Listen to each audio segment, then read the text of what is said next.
Yeah, but it's we're just talking about racing and budgets, and really regardless of the level of racing you're in, it doesn't take too long to realize that racing is expensive. And then at the level that you're at, it just gets it gets even crazier. But you're just talking about some of the things with the new car next year in NASCAR. Some of the things they're doing to attempt to lower some of the costs. And I guess from your perspective, do you see over time that will continue, or will the larger teams find ways to get an edge via spending more money? Yeah, so I think the new next gen car is going to bring the cost down over long term, and especially for the bigger teams. I think it's going to require less chassis.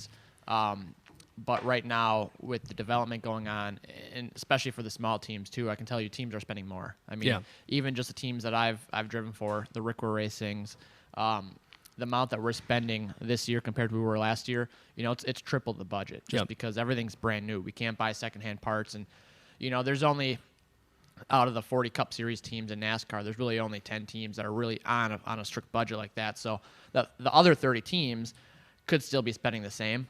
I think in the long run, in the big picture, at the end of the day, in 10 years from now, they're going to spend less because now they're buying chassis instead of spending all this money to develop a chassis. It's kind of interesting too from a business perspective. We're in the products business. We engineer, we manufacture lighting products, and we're always setting aside R&D dollars. Like every single year, we're researching, we're developing new things.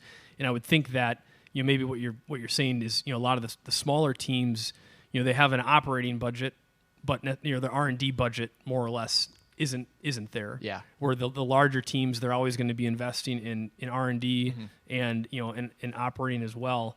But hopefully some of the attempts to lower the cost, hopefully that pays off. I mean, it's funny from we both come from similar backgrounds as far as our dads got us into racing. Both were Ford guys. Both were working on their cars, and really there's so many people at like the grassroots level. The only reason they can race is because they do know how to work on their cars. Yeah.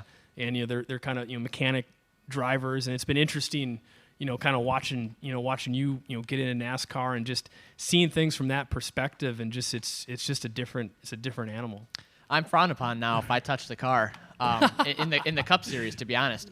Whereas 2 or 3 years ago when I was driving in the Xfinity Series, I signed a deal in 2019. It was a part-time deal. Part of my requirement was I had to help push the car through tech. Really? Yeah. So now that you're at the Cup Series, they want you to focus on driving. Like, obviously, I still try to help pushing the car through tech and just things like that. Yeah. But most of my time as a driver is either spent focusing on driving and looking at data throughout the weekend, or even just the sponsorship, the partnership side throughout the week. I'm more valuable as a driver to bring sponsors rather than work in the shop. Yep. And whereas 20 or 30 years ago, the roles may have been reversed. Yes. But, kind of back to our conversation before, the cost in the last 15, 20, 30 years has just gone so outrageously, up, that now drivers like myself are more valuable just to find sponsorship dollars and actually hire just another crew chief or another engineer at the shop to take my place. Yeah, no, that makes sense. I know we were talking when we were at Daytona, I was kind of asking about some of the engineering side and how much of that has shifted towards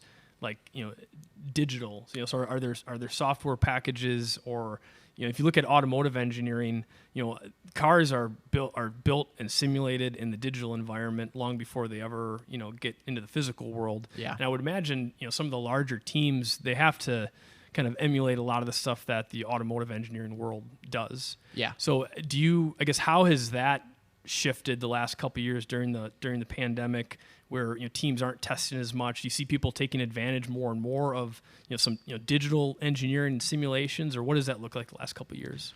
Yeah, so for me driving for a small team, we never really had that option, to be honest. Now, I think some of the bigger teams that are supported pretty heavily by the manufacturers, I think Ford probably has a whole department, and Chevys have systems, and Toyota has systems. But, with us not really being aligned with an actual manufacturer the last couple of years, at least for the teams I've been driving for, I don't know how to answer those questions because I have never really seen these programs. But I'm sure the big teams have had those, and I'm sure with this new car, there's a lot of computer software going on and just different trials ran on the computer. And that's one reason why the budget, I'm sure, has gone up so much, because obviously these things take money. Yeah, having to invest in new personnel and new ways of doing things. That hopefully in the long term, I do think that if if there's a CAD model of your car that can be simulated in different different software packages, I think in the short term there's probably a cost associated with hiring a few engineers to do that. But over time, I think that would level off the playing field, and hopefully more teams have access to that type of knowledge. Yeah, no, I agree. I mean, if you model it on a computer, yeah, at the end of the day, in 5 years from now, it's going to cost less than it is to actually take that real car to a wind tunnel. Yeah, for sure. Well, it was fun, being down at Daytona, this past year. One of the things that was really interesting to me is, the dynamics of like the super speedway racing versus some of the road course racing, and how, super speedway and circle or restrictor plate actually kind of levels the playing field in some ways. And I guess go into a few details on that, because I didn't realize that going in, but that was kind of interesting to learn about. Yeah, so for the qualifying efforts, I think you still see a pretty similar result. Yeah. But when you're in a pack, you have the draft. That's when you can a small team can really perform well and stay in a pack. And we finished 10th at the last Daytona race, the night race, which was a big result for us. That was awesome. But I think part of the reason is because a track like Daytona and Talladega, it's so long. I mean, they're 2.5 miles, 2.6 miles Talladega. That the track and the cars don't require tons of mechanical grip. Yep. So even though we are using a little bit older chassis, that's not a huge disadvantage for us, because our bodies might not create as much downforce as some of the big teams, but the track doesn't require that much downforce, to be honest. It doesn't require much mechanical grip because you're wide open the whole time. Yep. So as long as you can stay in the draft, which I feel that we did a really good job at finishing 10th at Daytona, you can have a shot. Yeah.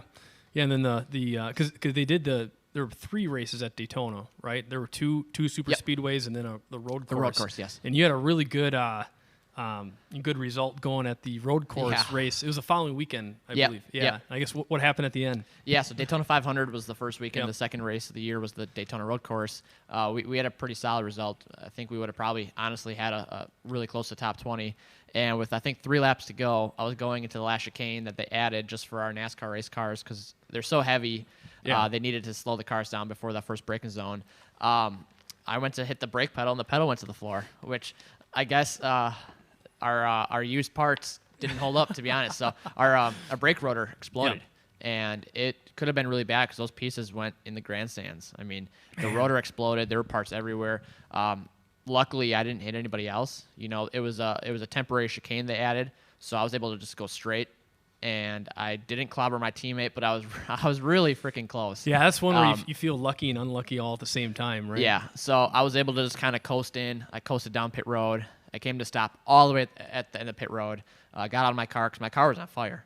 And I got out of my car, and there were 2 laps to go in the race.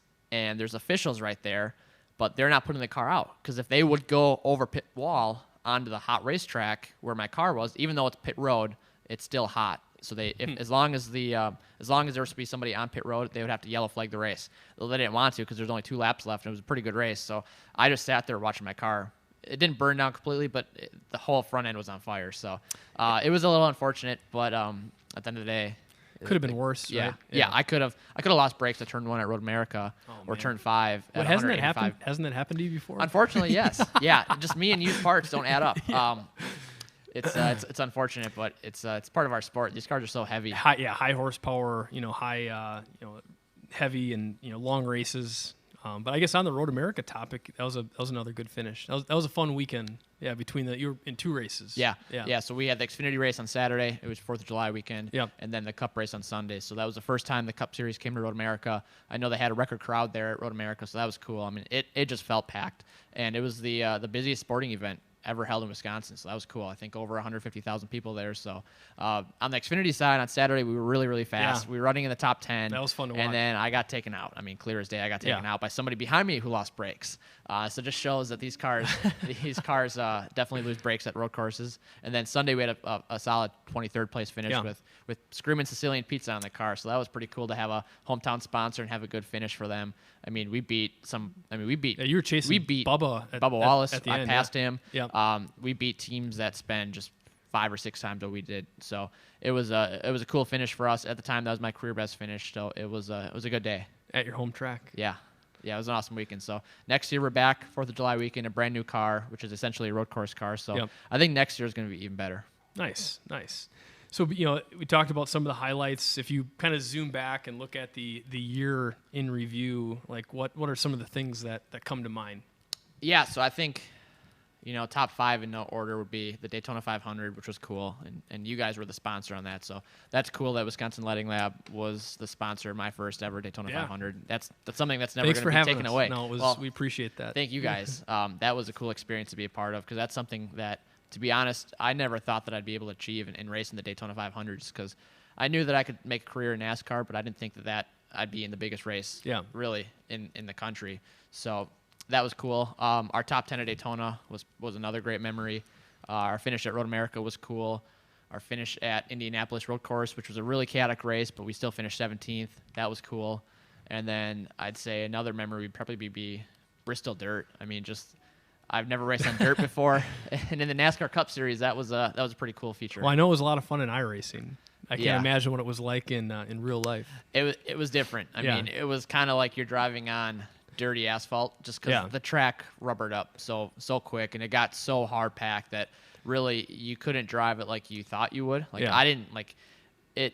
It didn't drive like a dirt track, I'll tell you that. And all the guys like Kyle Larson, who has a lot of dirt experience, everyone is picking him to win that race. He actually wasn't even the fastest guy there, because it wasn't a real true dirt track. So I know next year they're going to make some changes. They're going to race at night so the track doesn't get so dusty, so it doesn't get so hard packed right away. I know they're going to hopefully prep the track a little bit better next year too. Nice.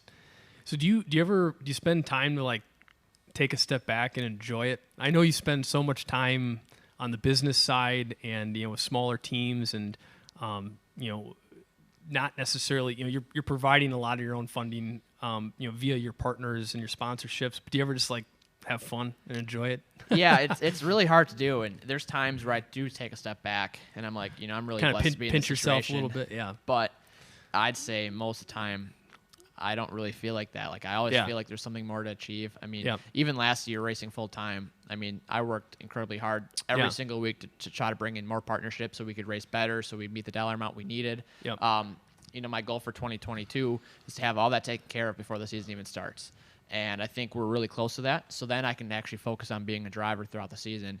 And I think at that point, then I can take a step back and kind of breathe and say, all right, this is my job to go race cars now, not to bring in more money. And like I said, I think we're really close to that. But my time from Thanksgiving to Christmas is usually the time I look forward to. But these last couple of weeks have been so crazy busy, definitely a roller coaster of emotions. That hopefully in the next couple of weeks we have some exciting news to share. Then I think I can take a step back after that and just at least enjoy a couple breathe weeks, and right? enjoy it. Yeah. It's whenever I talk to people and your name comes up, I'm always I don't think people realize how much time you spend trying to like make it work on the business side. People think NASCAR drivers like, oh, they're a NASCAR driver, they drive, and it's like, well, that's the case for probably a relatively, I don't know what percentage of drivers are able to spend 100% of their focus on it, but with the smaller teams, you kind of have to play a dual role. You got to be the business guy, the sales guy, the marketing person, and and the drivers. So I'm sure you encounter that a lot, where people have no idea what you're actually doing in the background. Yeah, and I will say that there are other NASCAR Cup Series drivers, even drivers driving for top teams. I mean, I think Brad Keselowski is a great example. It's probably never easy. I mean, it's always there's probably always that the back end side of it that people don't see. Yeah. I definitely agree. I mean, there are drivers who they're just drivers. I mean, Kyle Larson, Chase Elliott, they are drivers. Yep. But on the flip side, guys like Kevin Harvick, Brad Keselowski, they own other businesses too. I mean, Brad Keselowski owns a a manufacturing company. He does a lot of work with SpaceX. Does which he is really? really cool. Nice. Kevin Harvick. Majority of the sponsors on Kevin Harvick's cars come from Kevin Harvick Incorporated, which is his business. Interesting. So, in a way, he's no different than I am. Obviously, true. Kevin Harvick is Kevin Harvick. Like, Yeah. even if he didn't have Kevin Harvick, I think he'd still be in the sport. But a So lot of he's his essentially sponsors, probably doing it for fun to some degree at this point, or is it? It's the marketing arm of his businesses, promoting those businesses. Yeah. So his business, Kevin Harvick Incorporated, I know they handle some sponsorship stuff. And, Okay. and they also, I mean, they have like a PGA golfer. They have a couple other NASCAR drivers involved with them too. Okay. But most of those sponsor deals, like, I mean, I overheard Kevin Harvick talking to another guy about how they bought out Jimmy John's and now Subway's their sponsor. And just hearing him talk about that is kind of something like, I mean, I can kind of see myself doing that hopefully one day and driving for a top team like that and using my own partners. I think that's I think that's cool. And I think definitely having that skill will take you further in your career, especially when you're away from the track. Yeah, absolutely. No, that's a great perspective. So last night we were doing some racing on iRacing. Yeah. And your team this year did pretty well in the iRacing races. And I think they cut it short, right? Were there supposed to be more races? Yeah, so we start the season on Fox, and then we end the season on NBC. Fox had all their scheduled iRaces. Then we had another whole season set up for the NBC side, and they canned all of those. So I was really disappointed about that too, because I mean we had some really strong runs, top 10 at COTA on iRacing. Second? We finished second at the Chicago race. Yep. My teammate James Davison, he's just another animal on iRacing. He won 2 races in a row. So I don't know if I could compete against him, but I mean the Rickwer Racing squad definitely. I mean we finished 1, 2, 4 at Chicago. Like we were definitely, I think, the powerhouse team, which is cool because it shows what we can do in equal equipment. I know James Davison, he's my teammate. He was my teammate this year. I mean he is an amazing driver. Like he was an open wheel driver. Yep. He's run some open wheel stuff. He's raced everything, but I mean, he had the opportunity to drive for Joe Gibbs a couple times in the Xfinity Series at Mid Ohio, Road America, and I mean, just he showed that he can win races. Yeah. And then he took a step back, and obviously he drove for Rickwer Racing, same level that I was at. Yep. And he couldn't believe how hard he had to drive to finish 30th. Yeah. So it was cool to have that iRacing platform televised live to show that, listen, we can be competitive. And, I mean, we had a lot of positive moments from that. I mean, even during real races, they were talking about me and my teammates and how well we ran and what we could do had we had equal equipment in real life. Yeah, so, I remember, I forget who it was, but they referenced... Mike Joy. Mike Joy referenced one of the tweets you had about your dad's car. Yeah. he talked about the vintage racing side of it. Yeah, so Mike Joy actually races himself, a vintage car. Does he really? Yep. He has he races in the historic Trans Am series. So I think it's a 67 Mustang that he vintage races. So nice. He definitely likes the fact that our dad's vintage race. That's awesome. But he also was the one that put in a good word too when we were at Texas for the All-Star race. He was talking about me and my teammate James Davison, what we could do in real life had we had equal equipment like we did on iRacing. So that's great to have an advocate in that type of position. Yeah, he's a cool guy. So yeah, unfortunately the NBC side got cut off. I don't know why. I mean, some of those races got 1 million views. I know. It was funny because they were on like Tuesdays or Wednesdays, or I'd get home from work and I would there's a race on tonight. And I remember at one point, like we were eating dinner and the race was on. And my wife, like 30 or 40 minutes into the race, she didn't realize that it was a simulated race. Yeah. Like the races looked so good, and it seems so real. And there's one in Chicago. It's like, man, you're literally driving downtown Chicago right now. Yeah, it's cool. I mean, and it gives us to provide our sponsors. We had Wisconsin Lighting Lab on our car at COTA. We got legitimate TV time. Yeah. Sometimes we don't even get that in real life too. So I was bummed. And I think my teammates were also bummed when they canceled that. So hopefully one day they can do it again, or maybe even we can organize our own. That'd be cool. Maybe we wouldn't get the TV time, but it's definitely a cool platform, iRacing. So speaking of COTA, that race was crazy. Yes. It was in pouring rain the whole time. Yes. Yeah. That was the craziest race I'd ever been in. Yeah. You couldn't see anything. These cars are not built to race in the rain. I mean, up until 2 or 3 years ago, we never did race in the rain. Tons of power and no downforce. Yep. Right. And also just like the visibility factor. You can't see out of these cars. The windows fog up. I mean, even some of the best teams out there, like Joe Gibbs, there was the radioactive quotes are hilarious because radioactive basically takes all the best quotes from like the driver crew chief combos and puts them in like a 5-minute video. Denny Hamlin said something about his windshield wipers backwards. It's going on his passenger side and not even stopping on his driver's side, which is like this is a team that's spending $40 million a car and their windshield wiper is backwards. So everybody kind of had the issue. My windshield wiper fell off. Other windshield wipers fell off. Like, you're going so fast in these cars, these windshield wipers aren't meant to be on there at 180 miles per hour. So my windshield wiper fell off. Like, during a pit stop, we just put a ton of the Rain-X stuff on and just hoped that it would work, but you couldn't see anything. Well, there's a giant crash at the end, and I forget who it was, but just ran right into the back of another car, and it's just there, like you said, there was zero visibility. Yeah, I mean, we ran around 25th the whole race, and right there, I mean, you're in the thick of it down the backstretch. It's a long backstretch with these cars. You're upwards of 180. You can't see anything with all the spray coming on from the cars ahead of you. Somebody even recommended that we had mud flaps, which, to be honest, that would take care of the problem. It's the tires that create all the spray. It's not the underneath body of the car. It's all the tires. But when you're behind other cars, when you're behind 10 cars, you can't see anything. So I think Kevin Harvick at one point lifted really early because he couldn't see where he was going. He just got rear-ended, and it happened twice, I think, on the backstretch. There was just a massive wreck, and somehow we avoided all of it, luckily. We finished the race. I know they called it really early, but that was probably the craziest race I think I'd ever been in.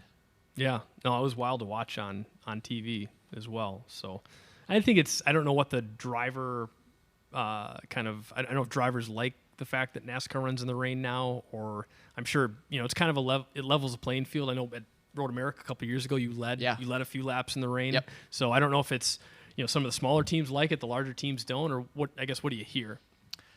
To be honest, I think that's an age question. Like Kevin Harvick, Martin Truex Jr. They said getting too old for this stuff. Yeah, we have no idea. Like, we shouldn't be out here. Okay. All the young drivers are saying, let's go, let's do this. I mean, Chase Elliott loved it. Nice. Kyle Larson loved it. Then some of the older gentlemen who were still out there said we shouldn't be out here. But at the same time, I think that falls back on. It's like a road racing thing too, probably. I would think. Yeah, but also I think Kevin Harvick, they're from the 2000 era where we had never even thought about racing in the rain. Yep. Maybe we did one or two tests, but from their generation, they think we have no business of racing the rain. From my generation, I love it. I mean, I think the younger drivers are all for it. Just we need to fix the visibility issue. Yeah, I mean, it seems like NASCAR they're trying a lot of different stuff. I mean, there's you have the dirt race.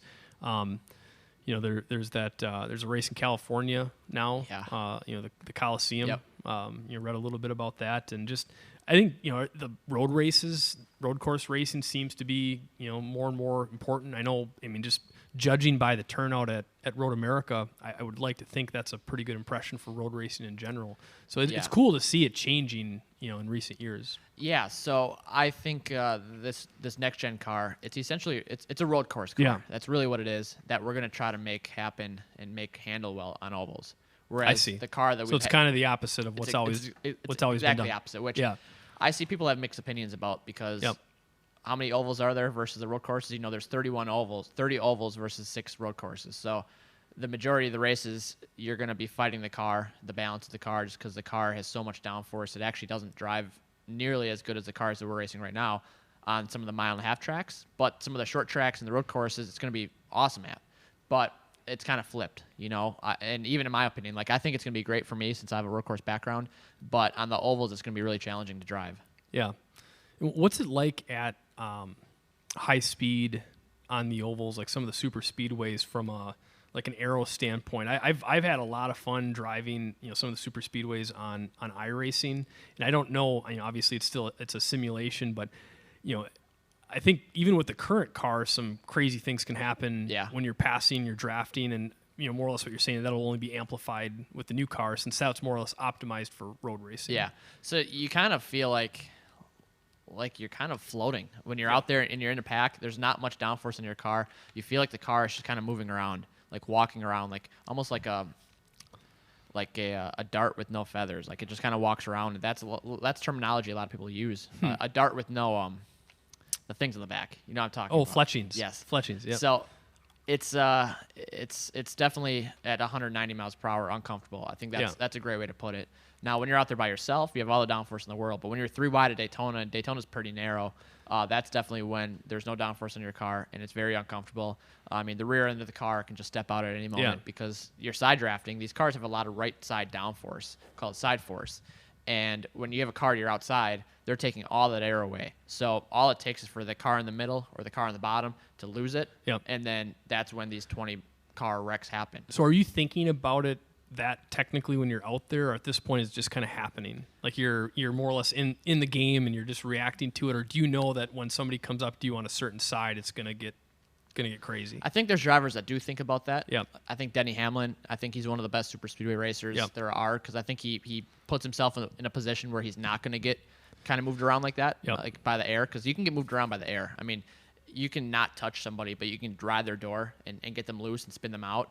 And I think Denny Hamlin doesn't put himself in that position. There's a couple other drivers that are really smart like that too. Yep. On the flip side, there are drivers that just put themselves in any position, even if they shouldn't be. Yeah. I mean, they'll put it 3 wide where they're on the bottom, and then they'll wreck, and they'll wonder why they wrecked. Yep. Well, that's because they put themselves in a position they shouldn't have been in. Yep. So I think it really depends on drivers. I think myself, I'm obviously driving for a small team, more of a smart driver, Yep. where I'm not going to put myself in that position, and I think that's why we've had some really good finishes at the super speedways this year. Yeah, I watched the movie Moneyball a few weeks ago on just I think it was like the Oakland A's that ended up using statistics and all these different methods to, they ended up doing really, really well that year. And it's kind of like almost like an Alan Kalwicki approach to racing, where you really got to think at like the season, like holistically, like it's not about that moment or that race. Do you see some of the front running teams coaching their drivers in that way? Are they starting to get into like statistics, or starting to get into like, different ways of looking at like the race? I don't know if are there like psychologists at the larger teams? I'm sure there probably are. Yeah. And again, I've never driven sports psychology is a Again, I've never really driven for Yeah. a big team, but Yeah. I think even just some of the small teams, you can plan out races where you think you can be more competitive at, Yep. and there's races where just you're going to be a 25th or 30th place car because you don't have the downforce mechanical grip. Yep. So you got to look at the races see. where you can be really competitive at, and make sure that those are the races that you're going to put more of an effort towards. Yep. But I'm sure the big teams do the same thing. Yep. I think it depends on the drivers too. There's some drivers who just can't run the road courses. Yep. So their only goal for the road course is just to finish a race. But maybe there's drivers who can who are great at the short tracks or the intermediate type tracks, and that's where they need to capitalize on for those races. Like, we need to have wins at these 1.5 mile tracks. Like Joe Gibbs this year was really good on the 1.5 mile tracks. Yep. So they probably looked at all the 1.5 mile tracks and put more focus and emphasis on those races rather than some of these other races where they know they're not as good. Okay. No, that makes sense. So I know you're still working out a few things, but what can you tell us about next year? Yeah, so it's definitely going to be more progression. Yeah. I think since my start in NASCAR, even my start in professional racing in 2015 and in road course racing, every year has progressed, gotten better. I've learned a lot on the business side, but also on the track too. So this year we took a step, went full season, which was I think great for my career. I've been in every single race now. Just learned a lot of behind the scene too, how to approach a full season effort, because 36 races. 38 when you count the non-points paying races. It's a lot of races. Yeah. So next year definitely be more progress. I think next year is going to be more about quality over quantity. I think some of the races we'll do, even not in the Cup side, even on the truck or Xfinity side, are going to be races where we can legitimately go and try to fight for wins. That'll be great. And then the Cup side too. I think the Cup Series with this new next gen car, I think we're going to be a lot more competitive. So we're going to really focus on the races where we feel that we can maybe go out there and legitimately score a top 10 or maybe a surprise win. You saw AJ Allmendinger, who he's a part-time driver in the Cup Series. He won at Indianapolis road course this last year. I think we're going to have the opportunity to surprise a lot of people next year. So I can't say which team I'm driving for yet. I can tell you it's going to be the best year I've had. And, I think this right now, 2022, is about setting myself up for 2023, 2024, setting myself up for the future. And I think the route that I'm headed definitely has that as a goal. No, that's exciting. There's there's probably thousands of people at this point watching your career, progress. And like you said, I think it's, probably since you were in karting, it's just every year, every couple of years, just keep getting better. Yeah. And that's like you were talking before, even on the business side, or, not every year is going to, be exactly what you want, but it's like, okay, did you grow? And that's, we look at that, here, the last couple of years from a business standpoint, things have been challenging, but there's still so many opportunities and ways to grow. And I'm sure NASCAR lighting, it's probably a similar concept. Yeah. And I think it tells a lot about a business too, how they face adversity. Yeah. And drivers, no different. Even on the business side too, how you face adversity, and you can use those challenges to really to grow. Yeah, for sure. So what are some of the crazy early NASCAR stories? I know you had some interesting rides early on in NASCAR. This anything could be comes a whole to mind? podcast. Yeah, so We've got time. I'll just start by elaborating about how I got my start into Yeah. NASCAR, which was with a team called the Biker Racing. It was 2016. I was supposed to run the Trans Am TA2 race at Road America, which was a support series to the NASCAR race. And the deal with that car kind of fell apart. It was kind of like a backyard operation. Like Sure. The gentleman he's a very, very nice guy. Just the car wasn't ready in time, even though we thought it was going to be. So I was pretty bummed about that. So I looked at the entry list for the NASCAR race and saw one team had both their cars listed as to be announced. And this is Wednesday. So I'm like, what the heck? I'm going to send them a Facebook message. So the team was a Biker Racing. I sent them a Facebook message. Didn't know anything about the team. Didn't know anything about NASCAR. Like, I didn't know there's this huge gap from these teams spending $5 million in the Xfinity Series to these teams spending That don't even have $500,000. new tires Yeah. in some cases. I didn't know Yeah. this, Yeah. because in IMSA, either you show up or you show up with the right stuff or you don't. And Yep. I ran a handful of IMSA races in 2016, so I messaged this team. They messaged me back right away and say, yes, we're looking for a driver for one car. See what you can do for sponsorship. See if you can get your license. That's the first step. Well, I had my IMSA license. NASCAR owns IMSA, so that transferred over right away. Nice. I was able to put together, I bought 4 sets of tires for the weekend, so that got me in the car. So I get to the race track. The team is owned by a Nigerian businessman, and the team basically didn't even have the car ready when I got to the track. The car's in pieces in the parking lot, like in the pits.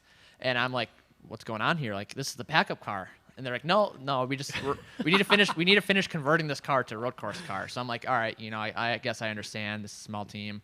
We missed first practice. We went out for second practice, ran a handful of laps, I think 4 or 5 laps. It was the biggest, heaviest car I've ever driven, but I had some experience in the TA2 car, so that definitely helped. Without that experience, I probably would have been lost. So we ran a handful of laps. We were sitting pretty good. I think we were around 20th on the scoreboard, which the team was very surprised about. But they never once told me, listen, we're not using correct brake pads. We're using used tires. Like, they never told me to go out there and drive carefully or cautiously. They just told me to go out there and just get comfortable. So I'm out there. This is probably my 3rd or 4th lap. I don't think I'm pushing super hard. And I go into turn 1. Road America has a very long front straightaway. Fast, too. I mean, 175 in the Xfinity car. And I go to hit the brakes. The brake pedal just goes to the floor. And what happened was the brake bleeder screw in the front left caliper was stripped. So they helicoiled it. And the helicoil expanded, and it just came out. So I still had rear brake pressure, so the rear brakes locked up. The front brakes didn't even grab. I spun out. I went into the gravel trap. The gravel did its job. I didn't hit the wall, surprisingly.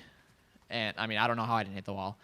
So There's a YouTube video, I think, of that. Yes. And you can find it. So I drive back to the pits, and my team's like, yeah, like, we've had this issue. This is going to get fixed. Yeah. So my dad and I are on our mopeds watching the last of practice. There goes my car on track. And I'm like, what the heck? Like, did I do something wrong? Are they kicking me out of the seat here? So I quickly race back up. I'm like, why is my car out there? Well, my teammate crashed like lap 1 of practice. She needed to make a lap. So they put her out of my car with no brakes just so she can make a lap. And at that point, I'm questioning, like, what's going on with this team? Like, should I even do this? I just did it anyways. The next day for qualifying, same exact thing happens. It was just 2 laps into qualifying. Same exact thing happens going into turn 1. Same exact situation, but I hit the wall since I was going a little bit faster since it was qualifying. So did some damage to the car. Didn't destroy the car. We fixed the car, patched it up. I mean, it looked like garbage, but we still made the start of the race. I think we had to start dead last. We were sitting 23rd before that happened, which would have been their best qualifying effort ever. But since we had to touch a car after qualifying, we started dead last. And then 3 laps into the race, the car just died. They didn't plug the stupid alternator wire plug in, like the connector. Just wasn't charging. Yeah. And we didn't have another battery. So that was my first race ever with the Biker Racing. They invited me back 2 more times to race ovals, which was Phoenix later in that year, and then Homestead. Phoenix was my first ever oval. Finished the race, logged all the laps. So honestly, it was a bit of a crap show, but to be honest, without that, I wouldn't be where I am. Yeah, you probably look back and you don't regret any of it, obviously, right? I mean, some of those situations probably are pretty good learning experiences. Oh, yeah. But, yeah. Yeah, and then even at the start of 2017, the team invited me to 4 races in a row. Yeah. All 4 races I went. I flew on my own dime the car just wasn't ready, or I didn't race, or the car. I flew to Vegas at the beginning of 2017 to race for this team. The car was missing a window net, missing seat belts, because I mean they just didn't put it in the hauler. So we're trying to steal parts off our second car to put on my car, and then I'm in the car ready to go, and the car just won't start. So they're like, we need to get this other car out on track so he can run laps too. So they took everything off, and I was SOL. I didn't make any laps, so I couldn't even qualify. So I didn't even start the race. So it's every racer's worst nightmare to lose brakes into turn 1 at Road America. How did you slow it down? I downshifted. I downshifted early, but with the rear brakes still grabbing somewhat, it just put me into spin right away. So to be honest, I'm surprised, and I'm lucky I didn't flip because I did hit the gravel sideways. But if you guys are listening to this, you can go to YouTube and just type in Josh Bilicki Road America. There's a YouTube video about me losing brakes. And did this happen in turn 12 at one point? This was 2018. I was also driving for a small team with used brakes, and I had a pretty good budget for the race. I mean, like I put together a lot of sponsorship efforts for that race, 2018, but my team at the time just didn't put the sponsorship efforts towards our car, I guess. And we were running used brakes, but part of the requirement was I needed good brakes. Like this is my chance to run well. We were running good. I think we were running inside the top 20. We were racing with Ty Majeski he was in a Roush car, and we had a car that it was crap, but we were still running well. And I just remember thinking to myself, I'm gonna drive as hard as I can. I put in I got the budget we needed to race this race. And I lost brakes. I mean, I wasn't over driving. We just didn't have the right parts, the right brakes, and I lost brakes again. So I lost brakes twice at Road America, 2 separate occasions, 3 actually, if you think of twice the first weekend ever, and then 2018. But again, that's just kind of you can check both those off the list. Experience. Yeah. It's a learning experience for me too. Looking back now, I should have known what I had both times. Just knowing that we had used parts. And there's ways to get around that too. Just making sure you know what you have. I didn't ask questions the first time, so I don't know if that was my fault or not. The second time, I knew that we had used parts, but I was also just driving in anger. You're excited to be part of part of that race too, I'm sure. Yeah. But so anything else you want to touch on? I know you've got some new partners and some other exciting things going on, but else you want to dive into? Yeah, I mean, I can't quite announce partners or our deal next year yet. Like I said, I think next year is going to be a great year. Obviously, this year was cool to have Wisconsin Lighting Lab on board, especially, you and I kind of talked about it, but you're my first sponsor at my first ever Daytona 500, so I thought that was really cool.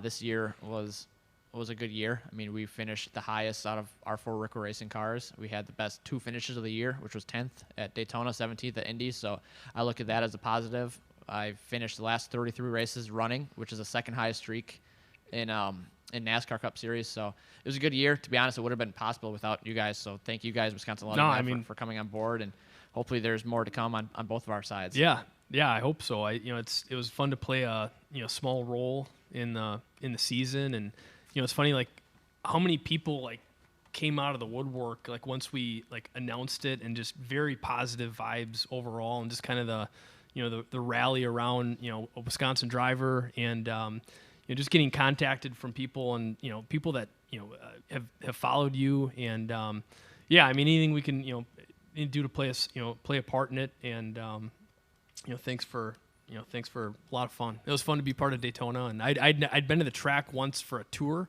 but had never been part of the race, and just seeing that facility is pretty cool as well. Yeah, and we didn't get the full experience yet. I know. Because it was still somewhat COVID-related. Yeah. So, I mean, I think there were only 50% capacity in the grandstands. We Yeah. didn't have the pre-race ceremonies, so I couldn't have any of you guys in the pits, which I know that part kind of stunk for all parties involved. But that was fun. There'll be more Daytonas. By the time Daytona Road America 500s. rolled around, it seemed things had opened up a little bit more. So Oh, yeah. that was fun seeing the behind the scenes in the pits. So, well, cool, man. Thanks for coming back through. You're welcome anytime, and good luck next season. I'm sure we'll see you soon. Thank you, Adam. I appreciate it. Yeah, thanks a lot.